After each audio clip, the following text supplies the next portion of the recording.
Hello, আসসালামু আলাইকুম। এই পর্যায়ে আমরা দেখব কিভাবে এমন ফিল্টার করব যাতে আ রিমার্কসে যে ফাঁকা নয় এমন সারিগুলো দেখা যায়। যেমন এগুলা ফাঁকা, কিন্তু রিমার্কসে রফিক গুড ওয়ার্ক, সালমাতে কোনো রিমার্ক নেই, মিতুতে এক্সিলেন্ট আছে, বাবুতে কোনো রিমার্ক নেই, রানাতে ডান আছে। ওকে?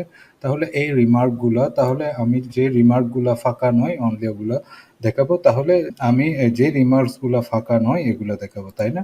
যেমন এই ফাঁকাগুলো আমরা বাদ দিব, তাই না? তাহলে আমার সিনারিওটা কি?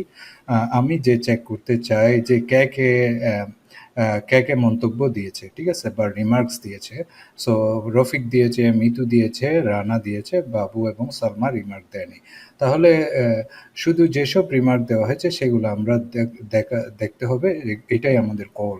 তাহলে এই আহ, আমরা যা ডাটাতে গিয়ে আমরা ক্রিয়েট ফিল্টার করি, তাহলে রিমার্কসের ক্ষেত্রে আমি ফিল্টার বাই কন্ডিশন, এটা যদি আমি দেই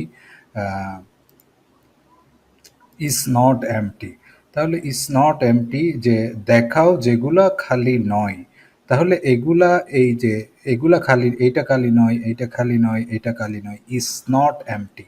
তাহলে ওকে দিলে অনলি যেগুলা এমটি নয়, যেগুলা ভরা সেগুলাই দেখাবে। যেমন রফিক রিমার্কস দিয়েছে, মিতু রিমার্কস দিয়েছে, রানা রিমার্কস দিয়েছে, কিন্তু সালমা অথবা বাবু দেয় নাই, সেজন্য রিমার্কসগুলো আমরা ক্যান্সেল করে দিয়েছি আমি।